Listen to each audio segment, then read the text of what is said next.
말씀은 디모데후서 2장 19절에서 22절까지입니다. 디모데후서 2장 19절에서 22절까지 뜻을 깊이 생각하시며 한 목소리로 봉독을 하겠습니다. 시작.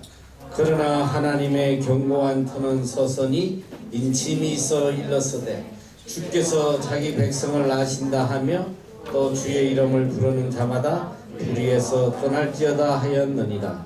큰 집에는 금과 은의 그릇이 있을 뿐 아니요 나무와 질그릇도 있어 귀 서는 것도 있고 전이 서는 것도 있나니 그러므로 누구든지 이런 것에서 자기를 깨끗게 하면 귀 서는 그릇이 되어 거룩하고 주인의 서심에 합당하며 모든 선한 일에 예비함이 되리라. 또한 내가 청년의 정력을 피하고 주를 깨끗한 마음으로 부르는 자들과 의와 믿음과 사랑과 화평을 쫓으라. 아멘. 남아프리카에서는 이 다이아몬드가 많이 생산이 되고 있습니다.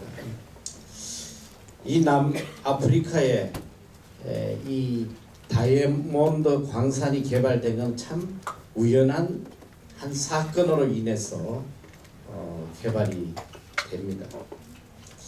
어느 한 상인이 우연히 어느 마을에 머무를 때 그 집 선반 위에 너무나도 휘황찬 광채가 있는 돌멩이를 하나 발견을 해요. 그래서 상인이 주인에게 물어봅니다. 저 돌멩이가 누구의 것입니까? 제 아들이 산에서 주워온 것입니다. 상인은 주인에게 부탁을 합니다. 내가 좋은 장난감을 하나 사줄 테니까 저 돌멩이를 내게 주지 않겠소? 이 주인이 너무나 기뻐가지고 제 아들도 이 장난감을 준다면 너무너무 기뻐할 것입니다. 이러고 그 빛나는 돌과 장난감을 바꿨다는 거예요. 오히려 집주인이 상인에게 너무 고맙다고 몇 번이고 감사의 인사를 드렸다고 그래요. 그것이 다이아몬드인지 전혀 몰랐던 거죠. 결국 이 다이아몬드는 케이프타운 보석상에게 그 당시에 12만 5천 달러에 팔렸는데 지금은 수백만 달러가 호가하는 그런 귀한 다이아몬드라고 해요. 같은 돌이라도 그 가치는 천차만별입니다. 또 그 가치를 모르면 아무리 귀한 것이라도 아무 의미가 없어요. 소나 무게는 대체로 소나 대지는 대체로 무게에 따라서 가치가 결정됩니다. 무거우면 값이 더 나가요. 그런데 사람은 무게에 따라 가치가 결정이 되는 건 아니죠. 만약에 무게에 따라서 가치가 결정된다면 우리 알톤 식구들은 얼마나 기뻐하겠나 생각을 좀 해봤습니다. 여기만 오면 6개월 동안 최저 7kg에서 많이 불러내는 15kg까지 무게가 나가는 걸 봤어요. 무게대로 가치가 나간다면 얼마나 좋겠어. 근데 안타깝게도 별 가치가 없어요. 물질 문명이 지배하는 이 현대 사회는 물질적인 것에 가치를 두고 있어요. 특별히 그가 가지고 있는 재력이라든지 또 그의 능력이라든지 학벌이라든지 이런 잘못된 것에 가치의 기준을 두고 있단 말이죠. 심지어는 교회 안에서조차도 가치를 두어서 안 될 것에 가치를 두고 또 사람을 평가하는 그런 경향이 있습니다. 체중 킬로그램인 사람의 물질값을 계산을 하면 이렇게 된다고. 세 장을 청소할 정도의 석회분이 조금 나오고 옷 한 개를 만들 만한 분량의 철분이 나오고 차 한 잔 정도의 설탕 분량의 당분이 나오고 세수비누 5장을 만들 만한 지방분이 나오고 성냥 4갑을 만들 인이 나온다고 그래요. 그래서 현찰로 돈으로 따져본다면 기껏 해봐야 5,000원에 불과한 그런 가치 없는 존재입니다. 그러나 주님은 오늘 우리 한 사람 한 사람을 천하와도 바꿀 수 없는 귀한 존재라고 했어요. 상대적 가치를 가진 존재가 아니라 절대적 가치를 가진 그런 귀한 존재라는 거죠. 신앙이란 뭐냐? 바로 하나님과 나와의 관계에서 절대적 가치를 발견하는 것입니다. 십자가가 뭐예요? 십자가 안에 내 자신이 얼마나 가치가 있는지 십자가가 증명해 주는 거예요. 누가 뭐라고 그래도 그리스도 안에서 평가되는 새로운 가치, 이 절대적 가치를 찾는 것, 이것이 바로 신앙이에요. 특별히 하나님의 말씀은 인간의 가치는 그 사람의 속에 있는 하나님의 형상에 의해서 평가된다고 말씀하고 있습니다. 그 중심에 얼마나 하나님의 형상이 많이 깨끗하게 보존되어 있느냐, 그것이 그 사람의 가치의 기준이에요. 주님께서는 모든 사람들이 미친 여자라고 손가락질하는 이 18년 된 귀신 들린 여자에게 아브라함의 딸이다. 누가복음 13장 16절에 보면 18년 동안 사단에게 매인받은 이 아브라함의 딸을 모든 사람들이 미쳤다고 손가락질하는 그런 불쌍한 여인에게도 그 중심에 있는 하나님의 형상을 보고 이 여인이 아브라함의 딸이다, 이렇게 호칭을 하셔요. 귀하게 여기십니다. 그리고 깨끗이 치료하여 주세요. 오늘 본문은 우리에게 말씀하고 계세요. 우리는 모두 하나님의 인치심을 받은 자들이다. 인치심을 받은 자들, 이게 뭐냐? 하나님이 다 이렇게 도장을 찍어놨단 말이에요. 하나님의 것으로 이미 하나님이 다 인쳐놓으셨다. 바로 하나님의 소유라는, 하나님의 자녀들이요, 하나님의 소유입니다. 그러기에 이 세상의 어떤 것과도 비교할 수 없는 절대적 가치, 천하보다 귀한 절대적 가치가 우리에게 있음을 성경은 말씀하고 계십니다. 그리고 하나님께서 이미 우리에게 절대적 가치를 주셨어요. 천하와 비교할 수 없는 절대적 가치. 예수 그리스도를 십자가에 죽이시기까지 우리에게 가치를 두고 계셨다는 것, 이걸 깨달아야 됩니다. 어느 누구도 변하게 할 수 없는 절대적 가치가 우리 속에 있다는 것, 이걸 깨달아야 돼요. 그리고 감사해야 돼요. 내가 얼마나 존귀한 자인지 그걸 느끼며 감격하며 자존감을 가지고 살아야 된다, 이 소리. 제가 한전에 있을 때 40대에 한국의 최연소 장관이 되었던 분이 와서 이렇게 강연을 하는 걸 들은 적이 있어요. 이분이 40대 장관이 됐으니까 얼마나 빨리 출세한 거예요. 잘 나가던 사람인데 한동안은 뭐 그 인기가 말로 못했다고 그래요.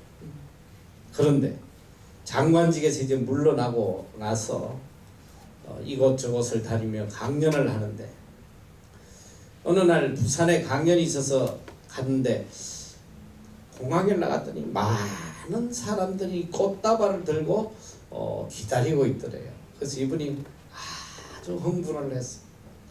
그래도 아직 내 가치를 잊지 않고 있구나.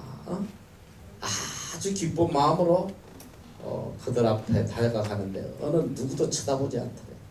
근데 바로 뒤에 보니까 그 당시에 아주 유명했던 용필이 오빠가 조용필이가 나오더라는 거예요.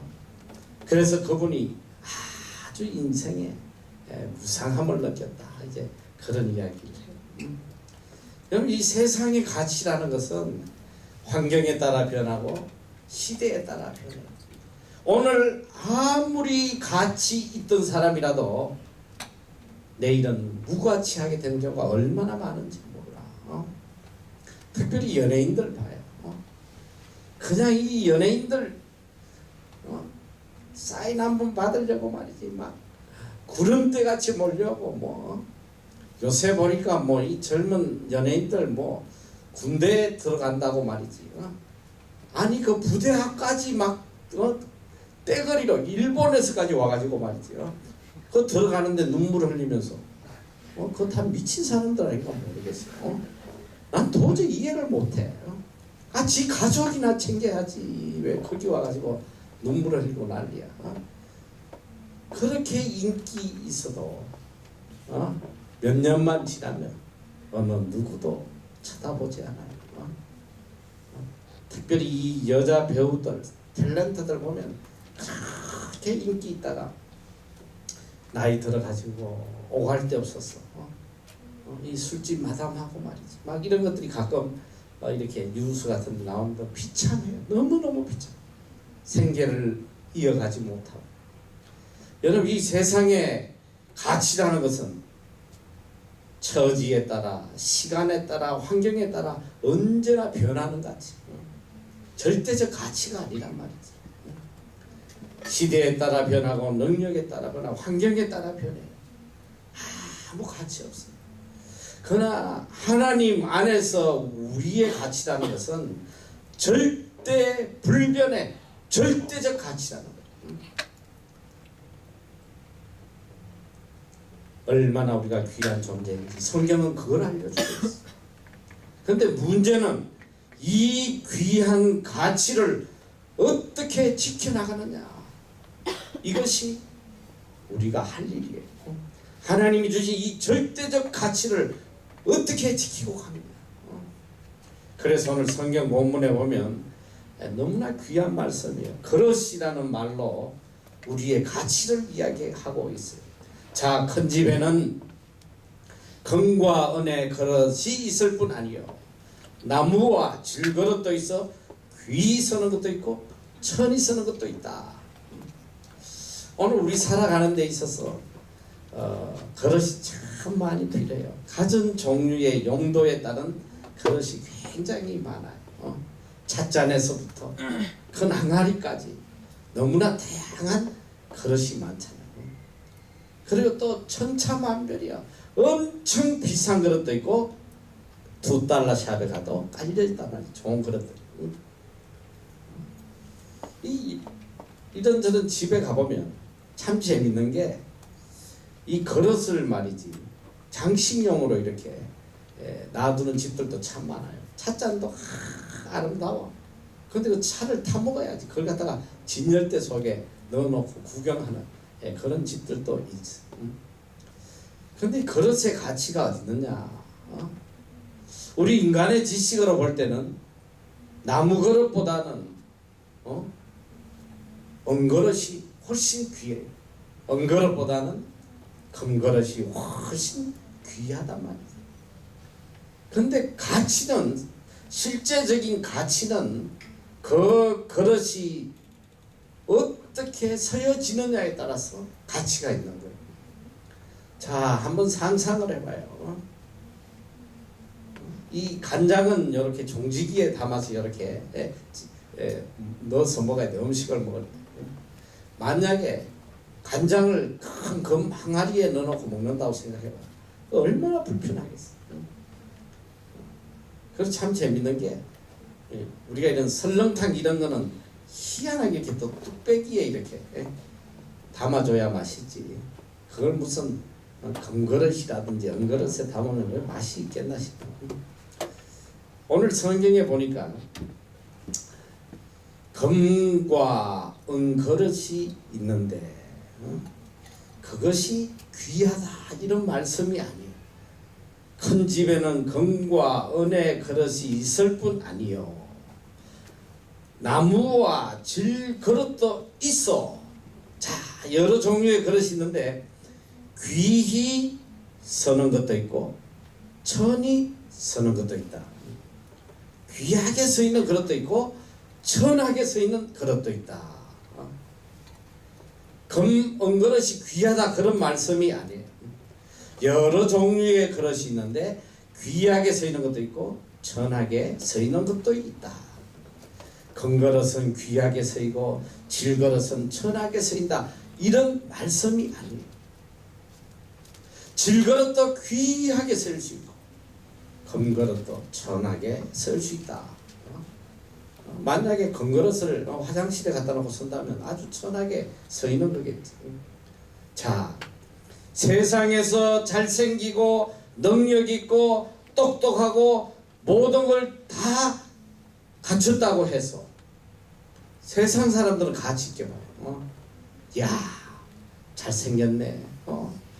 머리도 좋아. 거기다가 또 재력도 있어. 이야, 킹이다 킹. 최고다.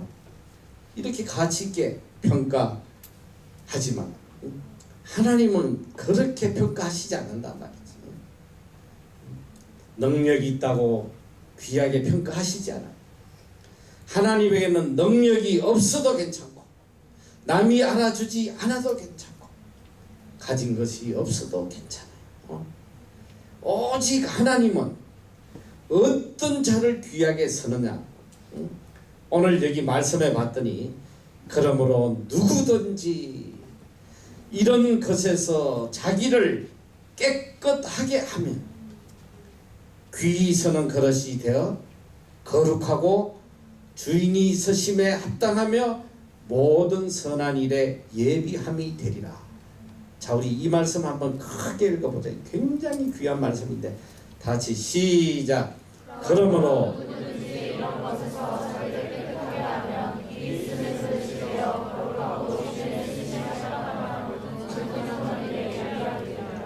자, 성경에 봤더니 누구든지 자기를 깨끗하게 하면 귀히 서는 그릇이 된다. 하나님의 관점은 뭐냐? 능력 있고 잘생기고 뭐 똑똑하고 가지고 이런 것이 아니라 얼마나 그 중심이 깨끗하냐. 하나님은 깨끗한 것을 가치의 기준으로 삼고 계신다는 거예요. 자기를 깨끗하게 하는 사람, 자기를 정결케 하는 사람을 들어서 하나님의 역사를 움직이는 거예요. 여러분이 잘 알아야 돼. 능력 없어도 괜찮아. 가진 거 없어도 괜찮아. 못생겨도 괜찮아. 오늘 내가 하나님 앞에 진실로 정결하고 깨끗한 심령으로 준비되면 하나님이 나를 들어서 이 세상을 변화시키신단 말이에요. 역사를 움직여 가신단 말이에요. 그러기에 우리는 소망이 있어요. 세상은 능력 없으면 다 버려. 가진 거 없으면 무시해. 아무짝에 쓸모없어. 그러나 우리 하나님은 심령이 깨끗한 자를 들었어.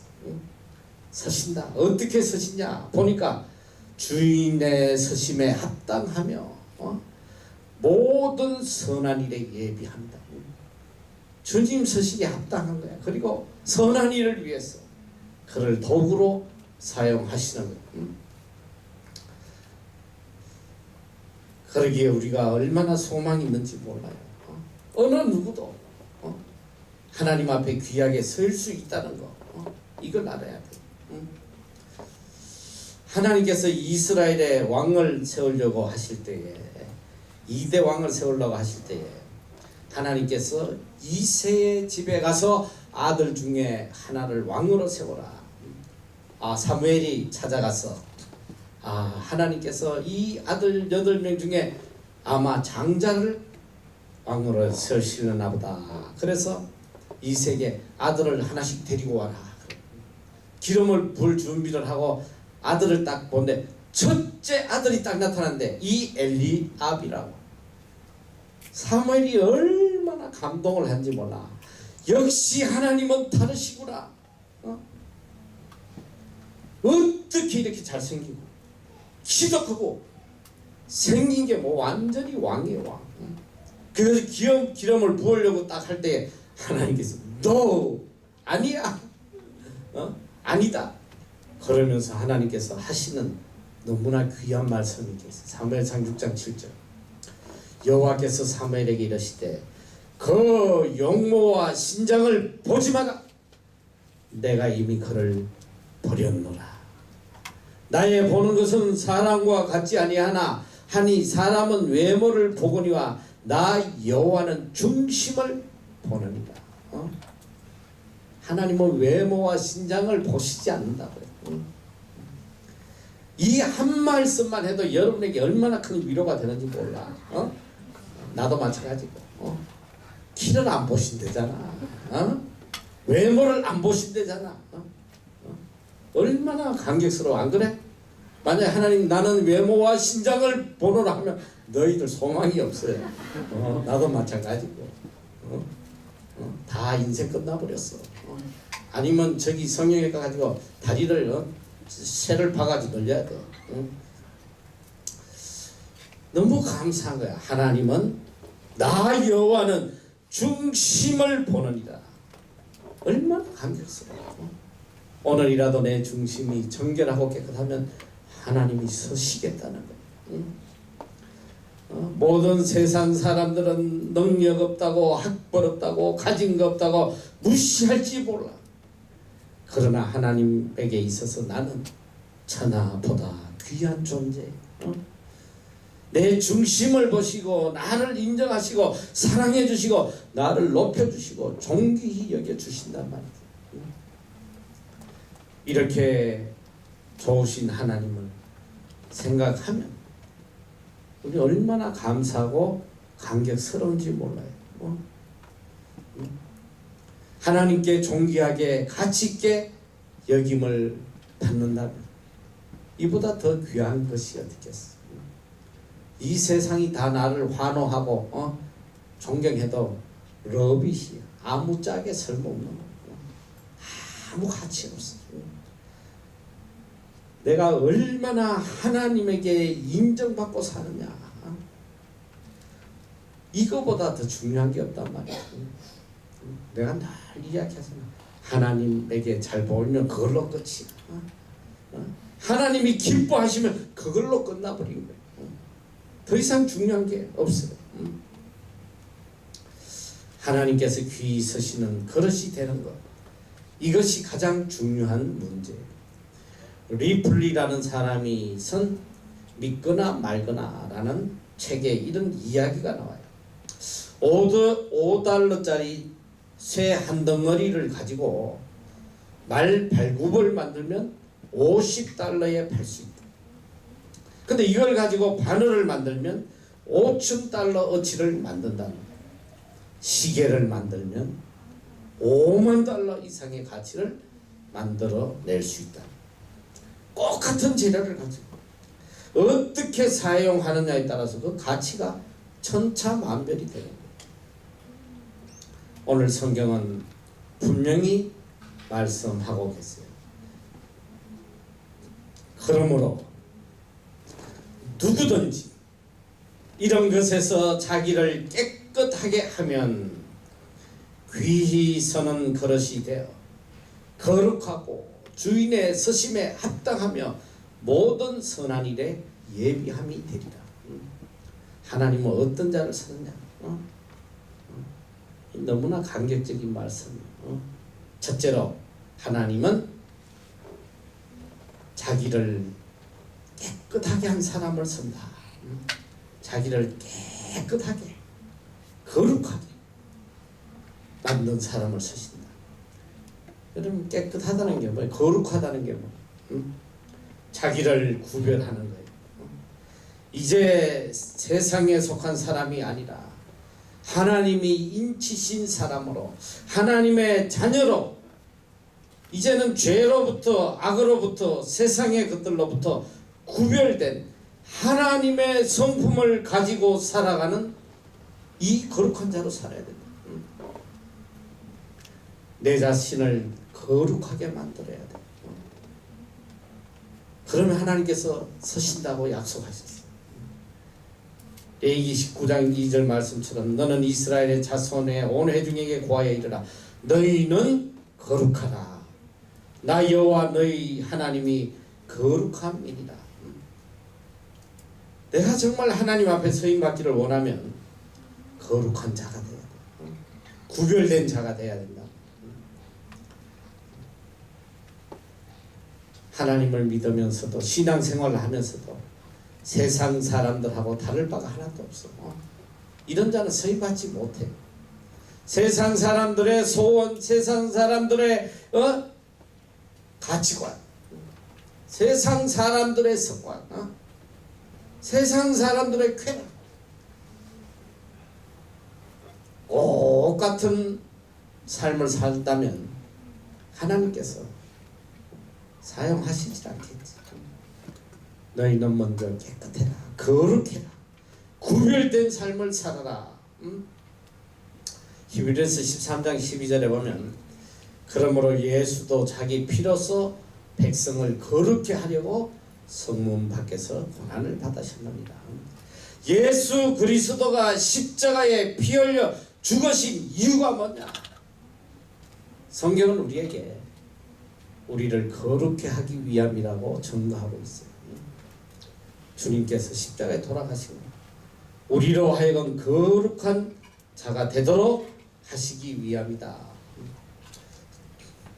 우리가 하나님에게 서임을 받으면 성경에 이제 두 번째 조건이 주인의 서심에 합당해야 된다. 하나님 보시기에 합당한 사람이 돼야 된다. 세상이 필요로 하는 사람이 아니라 하나님이 필요로 하는 사람이 돼야 돼. 응? 오늘 그런데 우리들의 모습을 보면 어떻게 하면 세상이 필요로 하는 사람이 될까? 거기에 맞추려고 안달을 하고 있어. 요새 세상이 요구하는 스펙, 스펙을 갖춰야 돼. 스펙을 어떻게 하면 내가 이 세상이 필요로 한 그런 사람이 될까 해가지고 말이지 반자만자고 스펙 산다라고 말이지. 이게 얼마나 어리석은 인생이야.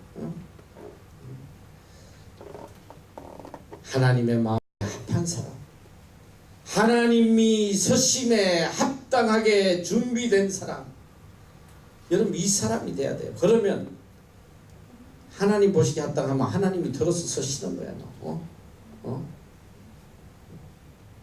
비록 감옥에 있는 요셉이지만 하나님이 그를 들어 서시는데 전 애굽을 통치하시는 전 애굽을 다스려.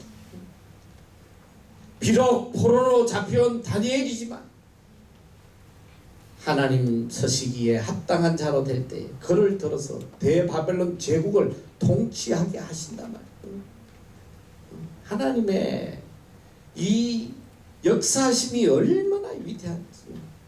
지금이라도 여러분이 하나님 서시기에 합당한 자가 되기만 하면 여러분을 들어서 세상을 움직이고 역사를 움직이고 하나님의 선한 뜻을 이루어 가신다는 거예요. 얼마나 소망이 있어 너희들. 얼마나 소망이 있어. 저는 개인적으로 정말 하나님 앞에 너무 감사한 게 그거예요. 이 뉴질랜드에 얼마나 많은 사람이 있어. 저는 특별히 개인적으로 정말 항상 감격스럽고 감사한 게 뭐냐면 이 빌딩 안에 선교 센터가 있다는 거예요. 이분들은 나를 보면 정말 감사하다고, 너무너무 고맙다고. 그래서 나는 속으로 오히려 내가 더 감사한 거야. 그분들이 여기 와 있어서 너무 감사한 거야. 우리가 함께 선교할 수 있고, 또 이 빌딩이 그래도 뉴질랜드 선교센터로서 쓰임받는 것이 너무 감사한 거야. 이 뉴질랜드에 얼마나 많은 그리스도인이 있어, 얼마나 많은 선교사들이 있고, 얼마나 많은 목회자들이 있고. 그런데 뉴질랜드 사람도 아니고 동양인으로서 가장 볼품없고 가장 쓸모없는 저를 들어서 이 땅에 이렇게 선교센터를 세우게 해주신 것에 대해서 이건 너무너무 감사하고 감격스럽고, 하나님이 나를 그 목적으로 사용해 주셨다는 그것에 너무너무 감사하고 감격한 거라고. 이런 선한 일에 합당하게 서임을 받았다는 여러분 잘 알아야 돼요. 하나님에게 서임을 받아야 돼요. 하나님의 서심에 합당하게 준비되어야 된단 말이에요. 그 갈라디아서 1장 10절에 보면 바울이 위대한 고백을 하잖아. 한번 다 같이 크게 읽어보자. 시작. 이제 내가 사람들에게 좋게 하랴, 하나님께 좋게 하랴, 사람들에게 기쁨을 구하랴. 내가 지금까지 사람의 기쁨을 구하는 것이었다면 그리스도의 종이 아닙니다. 내가 누구의 기쁨을 구하겠냐? 하나님에게 기쁨을 구하겠냐? 사람에게 기쁨을 구하겠냐? 내가 사람을 기쁘게 하고 살았으면 나는 그리스도의 종이 아니라는 거예요. 여러분이 일평생 살아가면서 하나님의 기쁨이 되려고 발부둥쳐야 되고, 세상 사람들에게 기쁨이 되는 것이 아니라, 세상에서는 좀 핍박받아도 괜찮아, 멸시받아도 괜찮아, 인정해주지 않아도 괜찮아요. 어차피 하나님의 자녀는 세상 사람들이 미워하게 돼 있어. 성경이 증거하고 있잖아. 세상은 너희를 미워할 것이다. 우리가 하나님을 기쁘시게 하고 살다 보면 세상 사람들이 우리를 미워하게 돼 있어요. 중요한 게 뭐냐? 내가 얼마나 하나님의 기쁨이 되느냐, 그리고 얼마나 주인의 서심에 합당하게 준비되느냐. 여러분의 영혼이 달린 문제야. 이 세상에 암만 올라가 봐야 기껏 해봐야 대통령밖에 안 돼. 대통령도 보니까 다 죽어서 땅속에 다 들어가더라고. 아무것도 아니고, 아무짝에 쓸모없어. 하나님의 기쁨이 되면 우리는 영원토록 하나님과 더불어 왕노릇 할 것이다. 하나님의 약속의 말씀이. 그리고 셋째로 모든 선한 일에 예비함이 되어야 합니다. 선한 일에 아름답게 쓰임받을 수 있도록 준비되어야 된다. 내가 살아오면서 보니까 제일 비참한 사람이 뭐냐면 악한 일에 쓰임받는 사람. 너무 불쌍한 거예요. 너무너무 비참해. 악한 일에 쓰임받아. 악한 일에. 악한 일에 쓰임받으면 결국 어떻게 돼? 멸망하는 거지. 제일 복된 사람이 누군지 알아? 선한 일에 쓰임받는, 하나님의 선하신 뜻에 합당하게 쓰임받는 사람. 이 사람보다 더 큰 축복이 어디 있어? 어떻게든 내가 높아지고 낮아지고 그게 중요한 게 아니라 내 평생 살아가는 동안 선한 일에 쓰임받을 수 있도록 여러분 그걸 기도해야 돼요. 하나님, 내가 어떤 모습으로 어떻게 살아갈지라도 하나님의 선하신 뜻에 쓰임받도록 살게 하여 주세요. 여러분 그게 여러분의 간절한 간구가 돼야 돼. 제일 복된 사람이 누구야? 하나님의 손에 붙들려 하나님의 선한 사업에 쓰임받으며 살아가는 이게 얼마나 축복이야.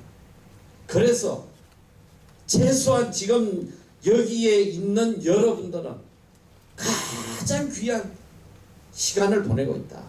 가장 가치 있는 선한 사업에 하나님의 기쁘신 뜻에 쓰임 받고 있다는 것, 이걸 얼마나 큰 축복으로 가치 있는 것으로 생각하고 감사해야 돼. 그래서 기도해야 돼. 하나님, 6개월만 이렇게 쓰임 받을 게 아니라 내 평생 사는 동안 하나님의 선한 사업에 쓰임 받게 해주세요. 여러분, 그게 여러분의 기도가 돼요. 얼마나 감사합니다. 하루아침에 악한 사람이 선하게 설 수가 없어요. 일평생 내가 선하게 살아야지 선하게 쓰임을 받는단 말이지. 하루아침에 선하게 살고 싶다고 되는 게 아니더라고. 여러분이 알란가 모를란가, 대도 조세영이라고 들어봤어?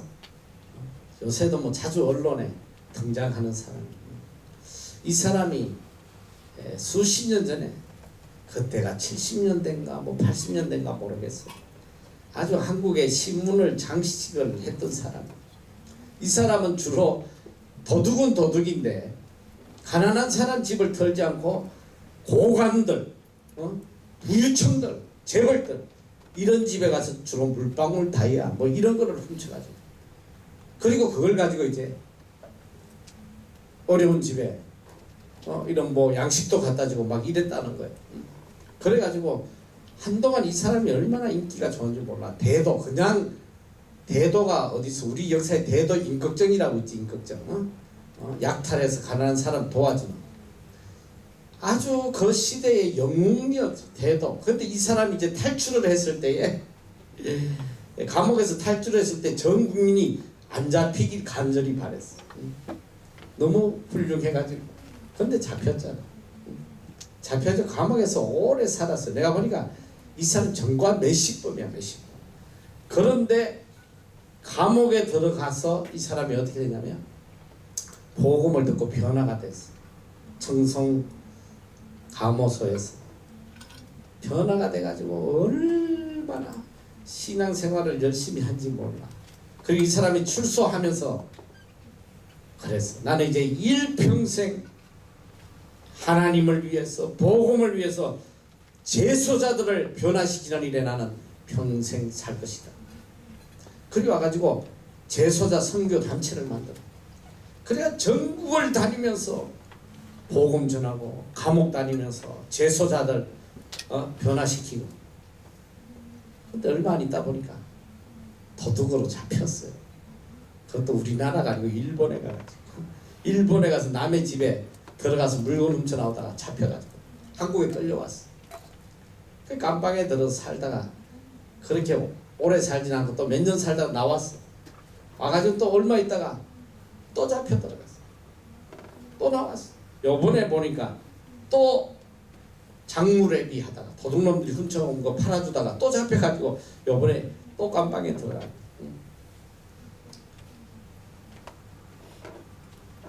하루아침에 악인이 선한 사업에 쓰임받지 못하더란 말이야. 일평생 수십 년을 도둑질한 사람이 어느 날 하루 예수 믿고 변화됐다고 막 난리쳐도 안 돼. 원래 모습으로 돌아가게 돼 있어. 그래서 우리가 선한 일에 쓰임받기 위해서는 매일매일 선하게 하나님의 뜻에 합당하게 살아야 된다. 그래서 디모데 2장 14절에 보면, 그가, 디도스에 보면, 디도스 2장 14절에 보면, 그가 우리를 대신하여 자신을 주시면 모든 불법에서 우리를 구속하시고 우리를 깨끗하게 하사 선한 일에 열심하는 진 백성이 되게 하려 하십니다. 예수 그리스도께서 십자가에 달려 죽으신 이유가 뭐냐? 여기 성경에 보니까 모든 불법에서 우리를 구속하시고 우리를 깨끗하게 하사. 십자가에 돌아가신 이유가 우리가 죄에서 깨끗하게 되어서 어떻게 했냐? 이제 구원받은 자로서 일생을 선한 일에 열심하는 친백성이 되게 하려 했다. 예수께서 십자가에 달리신 목적이 우리를 깨끗하게 해서 이제 남은 생애 동안 구원받은 자로서 일평생 선한 일 하는 자가 되도록 하시기 위해서 십자가에 돌아가셨다. 여러분 잘 알아야 돼요. 이제는 우리가 평생을 하나님의 선한 일에 서임받도록 준비되어야 된단 말이에요. 이게 신앙이에요. 이게 믿음의 삶. 오늘 특별히 본문은 우리에게 이렇게 가르치고 있어서 자 너희들이 그렇게 되기 위해서 이렇게 살아라. 또한 내가 청년의 정욕을 피하고 주를 깨끗한 마음으로 부르는 자들과 함께 의와 믿음과 사랑과 화평을 쫓으라. 자 다같이 한번 크게 시작. 또한 내가 청년의 정욕을 피하고 주를 깨끗한 마음으로 부르는 자들과 함께 의와 믿음과 사랑과 화평을 쫓으라. 자 첫째로 청년의 정욕을 피해라. 성경은 청년의 정욕을 피해라고. 갈라디아서 5장 17절에 보면 육체의 소욕은 이 소욕은 정욕이란 말이에요. 육체의 정욕은 성령을 거스리고 성령의 소욕은 육체를 거스리나니 이 둘이 서로 대적함으로 너희의 원하는 것을 하지 못하게 하려 합니다. 우리 속에는 육체의 정욕이 있고 성령의 소욕이 있단 말이에요. 항상 둘이 서로 싸워서 서로 못하게 하는 것. 서로 육신의 정욕은 성령의 소욕을 못 이루게 자꾸 방해를 놓고 못하게. 로마서 8장 6절 이하에 보면 육신의 생각은 사망이요 영의 생각은 생명과 평안이니라. 육신의 생각은 하나님과 원수가 되나니 이는 하나님의 법에 굴복치 않을 뿐 아니라 할 수도 없습니다. 육신에 있는 자들은 하나님을 기쁘시게 할 수 없느니라. 만일 너희 속에 하나님의 영이 거하시면 너희가 육신에 있지 아니하고 영에 있나니 누구든지 그리스도의 영이 없으면 그리스도의 사람이 아니라. 여러분 육신의 생각, 육신의 정욕은 결론이 뭐냐? 사망이야. 사망. 여러분이 이 육체의 기쁨을 쫓아 살아가면 궁극적인 결론이 뭐냐? 사망이에요. 고통이에요. 괴로움이에요. 그러나 영의 생각, 하나님의 뜻을 쫓아 살면 생명과 평안이라는 거예요. 육신의 정욕은, 육신의 생각은 하나님과 원수가 된다고 했어. 원수가. 그러니까 얼마나 우리가 이 육신의 정욕과 싸워야 되는지 말로 못해. 일평생 싸워야 돼. 일평생 육신의 생각을 죽이고 하나님의 생각을, 성령의 생각을 내 속에 받아들이고 지배하도록 해야 된다. 그리고 이제 주를 깨끗한 마음으로 부르는 자들과 함께 의와 믿음과 사랑과 화평을 쫓으라. 세상의 모든 헛된 욕망을 버리고 주를 깨끗한 마음으로 부르는 자들과 함께 해라. 자, 첫째 뭐 어떻게 해야 되냐면 주를 깨끗한 마음으로 부르는 자들과 함께 해요. 세상 정욕으로 가득 차 있는 이런 자들과 세상의 향락을 추구하면서 지내지 말고, 믿지 않는 악한 자들과 멍해를 함께 하지 말고, 정말 주를 깨끗한 마음으로 부르는 자들과 함께 해라. 저는 개인적으로 정말 참 감사해요. 우리 공동체는 정말 하나님이 주신 너무나 큰 축복이에요. 깨끗한 마음으로 주님을 부르는 이 청년들의 집합, 주를 깨끗한 마음으로 부르는 자들, 함께 모여서 예배하며 하나님을 찬양하며 살아갈 수 있다는 게, 이 공동체를 주신 게 얼마나 큰 축복인지 몰라. 여러분 그걸 알아야 돼. 내가 지난번에도 한번 이야기했잖아. 이 공동체가 없다면 우리 교회는 존재할 수가 없어요. 우리 선교할 수가 없어. 초창기에 그냥 장학금 주고 데려다가 공부만 시키고 놔뒀더니 내가 이야기했잖아. 밤마다 가서 목회자 자녀고 뭐고 자매고 형제고 밤마다 그냥 술 처먹고 그냥 이 공동체가 없다면 이 사역은 이룰 수가 없는 거예요. 그래서 하나님께서 그 공동체의 중요함을 깨닫게 하시고 그래서 그냥 열심히 사모은 거 아니야. 열심히 공동체를 위해서 막 주위에 집만 나오면 다 사모은 게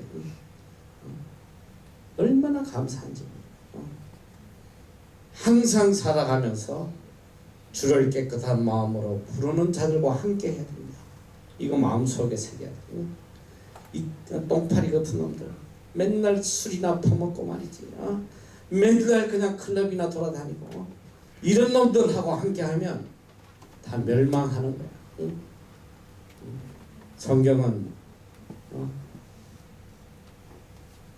이런 깨끗한 마음을 가진 자들이 함께 모여서 어떻게 살아야 되나. 자, 여기 요한일서 2장 15절 이하에 보니까 이 세상이나 세상에 있는 것들을 사랑치 말라.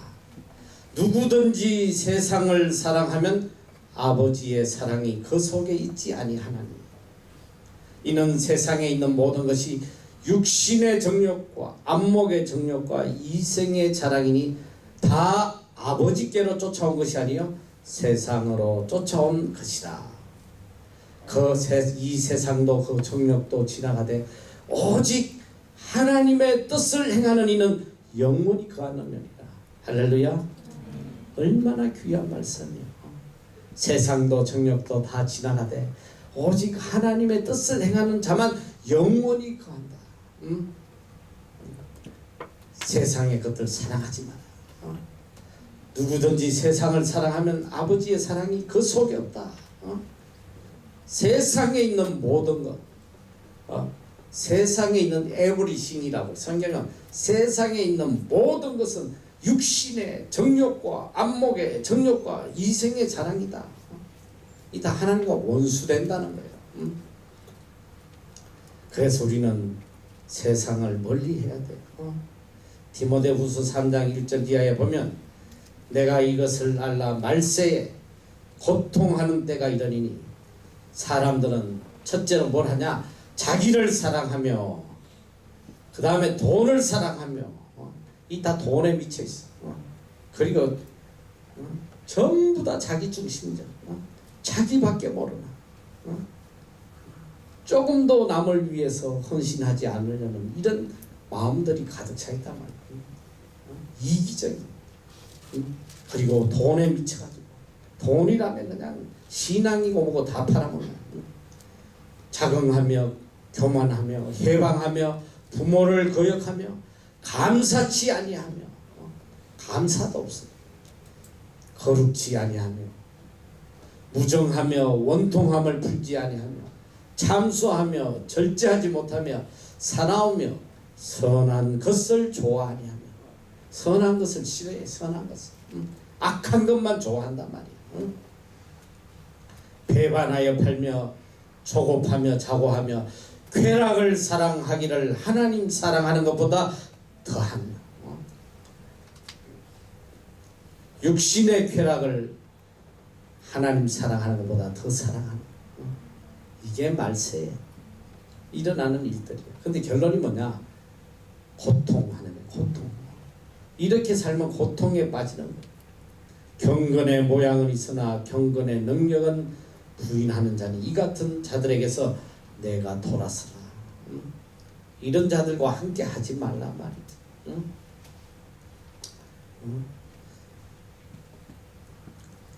참 안타깝게도 하나님 앞에 크게 쓰이기를 바라는 사람은 많아요. 여기 다 한 사람도 빼지 않고 다 하나님 앞에 쓰임 받기를 원할 거예요. 하나님 앞에 귀하게 크게 쓰임받기를 원해. 그런데 준비된 그릇이 많지 않아요. 하나님은 준비된 자를 서시는데 그 준비된 사람이 누구냐? 바로 심령이 깨끗한 자. 하나님을 향하여 깨끗한 마음으로 하나님을 사랑하고 의지하는 자들을 하나님은 귀하게 사용하신다고 약속하셨어요. 다이아몬드와 수천, 구성원소가 꼭 같은 거예요. 어떻게 하면 수치 돼버리고 어떻게 하면 다이아몬드가 돼요.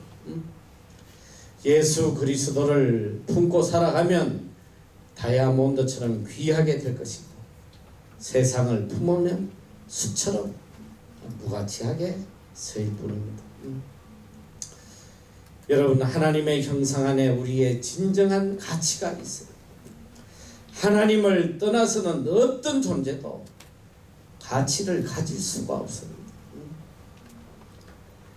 오직 하나님 안에 거할 때 우리는 진정한 가치를 누리게 돼요.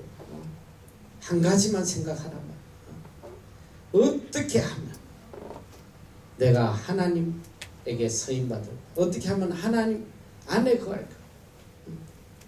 어떻게 해야지 하나님을 기쁘시게 하나? 어떻게 해야 내가 하나님께 인정받고 살아갈 수 있나? 근데 우리 마음에는 너무나도 이 세상에 인간에게 인정받기를 바라고 있어요. 그게 얼마나 허무한 짓인지 몰라. 아무것도 아니에요. 하나님에게 인정받지 못하면 이거 다 쓰레기야, 쓰레기. 러비시. 아무짝에 쓸모도 없어요. 기도해야 돼요. 하나님에게 쓰임받게 해달라. 그리고 먼저 하나님 앞에 내가 정결하고 거룩하고 깨끗한 자로 살게 해달라. 간절히 부르짖어야 돼.